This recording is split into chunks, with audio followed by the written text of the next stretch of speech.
તો આપણે આજે આવી ગયા છે વ્યાસેશ્વર મહાદેવ.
તો આપણે આજે આવી ગયા છે વ્યાસેશ્વર મહાદેવ, જે વડોદરા શહેરમાં વિરોધ ગામથી જવાના રસ્તેથી દેના ગામમાં આવેલું છે. અને આ મંદિરનું મહત્ત્વ એવું છે કે 100-150 વર્ષ જૂનું આ મંદિર છે. અને આ મંદિરનો ઇતિહાસ પણ બહુ પૌરાણિક અને જાણવા જેવો છે. પ્લસ આ મંદિરની વિશેષતા એટલા માટે વધારે છે કે આપણા શિવજી જે દરેક તત્વોમાં વસેલા છે, ચાહે અગ્નિ તત્વ હો, ભૂમિ તત્વ હો, વાયુ તત્વ હો, પાણી તત્વ હોય કે જે પણ હોય, જે પંચ તત્વ છે એ દરેકમાં વ્યાસ છે. એવી રીતે શિવજીને જે પણ વસ્તુઓ પસંદ છે, જે રીતે શિવજી તમને સ્મશાનમાં પણ મળશે, શિવજી તમને પ્રકૃતિમાં મળશે, એવી દરેક જગ્યાએ જે શિવજીઓ છે એ બધું જ તમને અહીંયા જોવા મળશે. અહીંયા મંદિરની સામે જ સ્મશાન પણ આવેલું છે. બાજુમાં વિશ્વામિત્રી નદી પણ વહી રહી છે. અને એવું કહેવામાં આવે છે કે મહર્ષિ વ્યાસ, જેમણે વેદોની રચના કરી હતી, એમણે પણ આ જગ્યા પર આવીને વેદની રચના કરી હતી. અને આ મંદિરનો ઇતિહાસ આગળના વિડીયોમાં તમને હું જણાવીશ કે મંદિરમાં શિવલિંગ કેવી રીતે આવ્યું. આ તેજોમય શિવલિંગ જે સ્વયંભૂ પ્રગટ થયેલું છે. અને આ મંદિરની જે વિશેષતા છે આગળના વિડીયોમાં તમને હું જણાવીશ. પણ આ મંદિર તમે શ્રાવણ માસમાં આવો, દર્શન કરો. અહીંયા તમને બહુ જ પ્રાકૃતિક વાતાવરણ જોવા મળશે. પ્લસ તમને જાતે જ અહેસાસ થશે કે શિવજી ખરેખર અહીંયા બિરાજમાન છે. તો દરેકને નમ્ર વિનંતી છે કે આ મંદિરે જરૂર આવીને આ શ્રાવણ માસમાં ભગવાનના આશીર્વાદ લઈને પવિત્ર અને પાવન થાવ. નમઃ પાર્વતી પતે, હર હર મહાદેવ.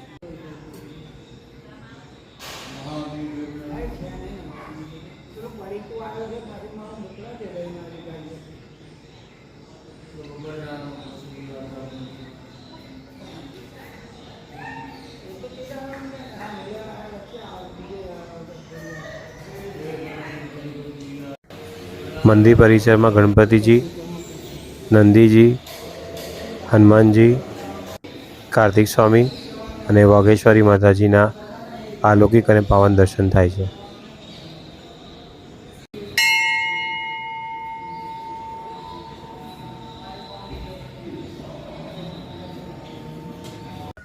ઓકે, તો મહારાજ આપણે છે વ્યાસેશ્વર મહાદેવે, વિશ્વામિત્રી નદીના કિનારે વડોદરા નગરીમાં. તો થોડું મહત્વ આ મંદિર વિશે, મંદિરમાં શિવજી કેવી રીતે આવ્યા, શું થયું, અને આનું વિશેષ મહત્વ કોઈ હોય તો આપણે જણાવીશું ભક્તોને. સૌ પ્રથમ તો સર્વને ભક્તજનોને હર હર મહાદેવ. અને મહાદેવની અસીમ કૃપાથી આ ચૈતન્ય સ્થાન, અવલૌકિક સ્થાન એટલે ભગવાન વ્યાસેશ્વર મહાદેવ. અહીંયા એવું કહેવું છે કે બહુ પુરાણો પહેલાં એવી એક કથા છે કે જ્યાં ભગવાન પરમાત્માની કૃપાથી પહેલાં તો આપણે ગાયોથી બધું ચાલતું હતું. બરાબર. એટલે પહેલાં ગોવાળો ગાયો બધી ચરાવતા બધા નીકળતા હતા. ઓકે. એમાંથી એવું બન્યું કે એક દિવસે એક ગાય એંગાડી ઊભી રહી અને સતત એની આંચળમાંથી દૂધની ધારા વહેતી રહી. બરાબર. અને એ 1 દિવસ 2 દિવસ 3 દિવસ ગોવાળે વિચાર્યું કે બધી જ ગાયો દૂધ આપે છે અને આ ગાય દૂધ નથી આપી, તેનું કારણ શું? બરાબર. એ લોકો પાછળ જોતા જોતા આવ્યા તો આ ગાય આ જગ્યાએ સતત એની દૂધની ધારા વહેતી હતી. ભક્તજન બધા ભેગા થયા, એ જગ્યાને આજુબાજુથી ખોદવામાં આવ્યું, જોવામાં આવ્યું. બરાબર. અને લગભગ 4 કે 7 8 ફૂટમાંથી ભગવાન પરમાત્મા વ્યાસેશ્વરનું આ સુંદર લિંગના દર્શન થયા. ઓકે. એવું કહેવું છે કે ઈશ્વરના 5 સ્વરમાંથી એક ગળતેશ્વર, અહીં કુંવારેશ્વર, આ વ્યાસેશ્વર અને ગરુડેશ્વર, આવા 5 સ્વર જે આ સાનિધ્યમાં છે. અને એ સાનિધ્યની અંદર ભગવાનની ચૈતન્ય છે. અહીંયા ઉમેશગીરી મહારાજ જે પોતે સુંદર સેવા આપી રહ્યા છે, ભગવાનને ધૂપ દીપ નૈવેદ્ય સહિત ભગવાનને અર્પણ કરી રહ્યા છે. શ્રાવણ માસમાં સુંદર દરેક દિવસના યંત્ર પ્રમાણે ફૂલનો શણગાર થાય છે અને ફૂલના શણગાર સાથે ભક્તજનો આવી આરતીનો લાભ લે છે, દર્શનનો લાભ લે છે. અને બીજું કે શિવાલય ક્યાં આવવું જોઈએ? તો શિવાલય ગામના પાદર પર, બરાબર, અને નદી કિનારે. તો અહીંયા સામે વિશ્વામિત્રીનો કિનારો છે. બરાબર છે. બીજું છે સ્મશાન છે, અને બરાબર. એના સ્મશાનના સામે ભગવાન શિવાલયનું આ સુંદર મંદિર છે. ઓકે. ચૈતન્ય રૂપ છે. આજુબાજુ પ્રકૃતિ રૂપી વડનું ઝાડ, બિલ્વર વૃક્ષનું ઝાડ, પીપલનું ઝાડ, આવા અનેક પ્રકારના વૃક્ષો છે. અહીંયા યજ્ઞશાળા છે. અનેક પ્રકારના ભૂદેવો જે પોતે જપ તપ કરી અને પોતે ભગવાન પરમાત્માનું યજન સુંદર કરતા હોય છે.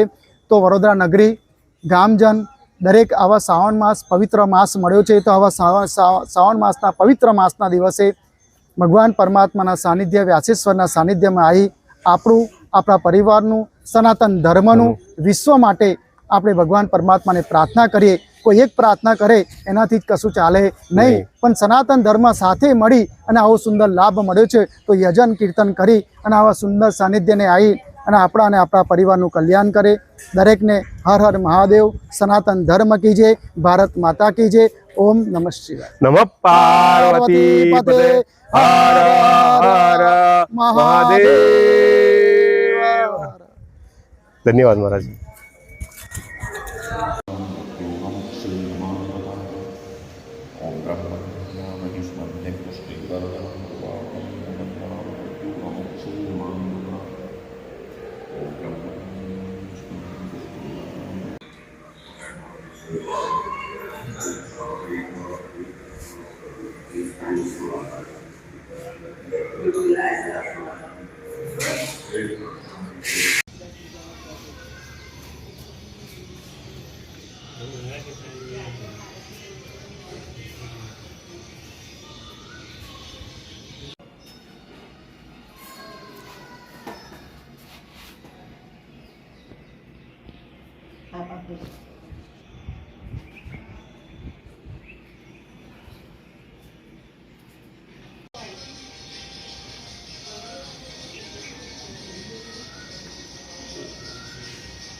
આ જગ્યાને જો ગુજરાત ટુરિઝમ વ્યવસ્થિત ડેવલપ કરે તો આગામી સમયમાં પવિત્ર યાત્રા સ્થળોમાં આ જગ્યાનો પણ સારી રીતે સમાવેશ કરીને એક પવિત્ર યાત્રાધામ ઊભું કરી શકાય એમ છે.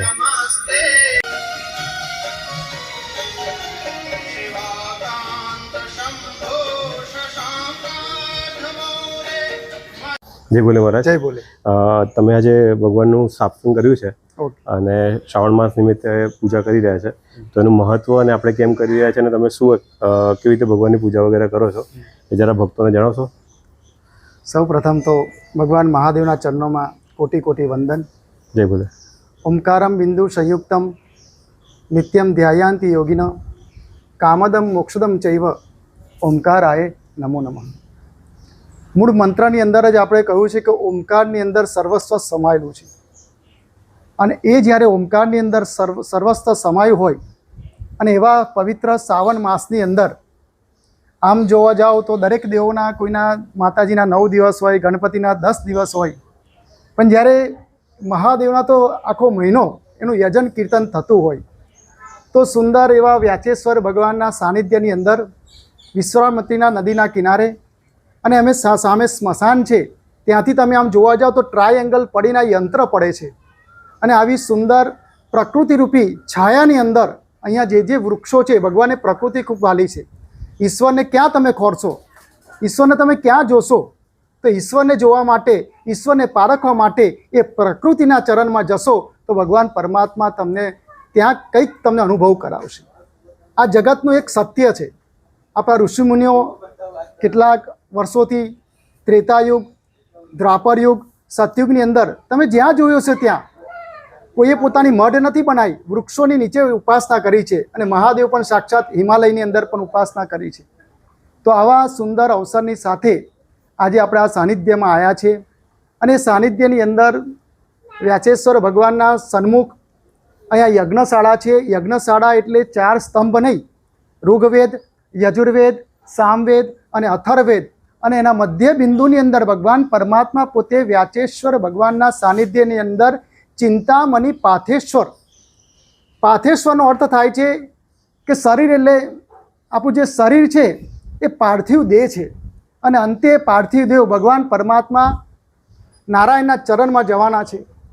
તો આજે તમે આ ચિંતામણી પાથેશ્વરના દરેક વાર પ્રમાણે યંત્ર હોય, યંત્ર બન્યા પછી એની શોભા હોય, એની શોભા કર્યા પછી એના પૂજન હોય, એના અર્ચન હોય.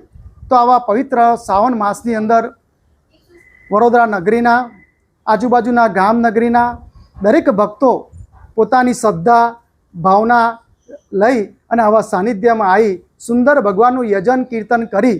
અને બીજું એવું પણ કહ્યું છે કે જ્યારે ભગવાન આવા ચિંતામણી પાથેશ્વરના ખાલી દર્શન પણ થાય ને તો એને ભગવાનની અનંત કોટી કૃપા આપણા પર ઉતરતી હોય છે.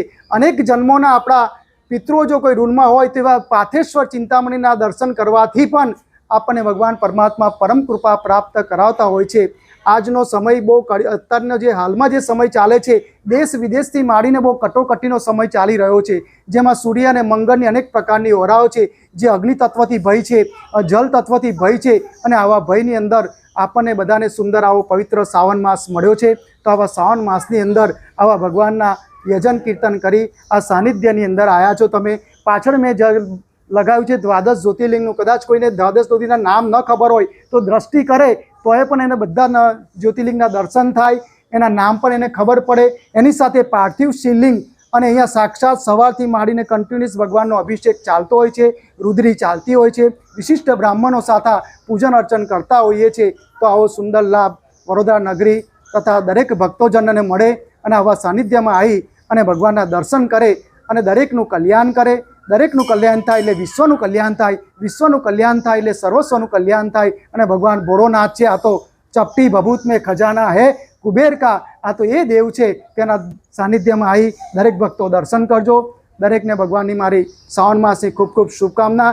ભારત માતા કી જય, ભારત માતા કી જય. હર હર મહાદેવ, હર હર મહાદેવ. ઓમ નમઃ શિવાય. તમે સંપૂર્ણ માહિતી આપી અને બહુ સ્પષ્ટ માહિતી આપી એના માટે તમારો ખૂબ ખૂબ આભાર. જય બોલે. હર હર મહાદેવ. હર હર મહાદેવ.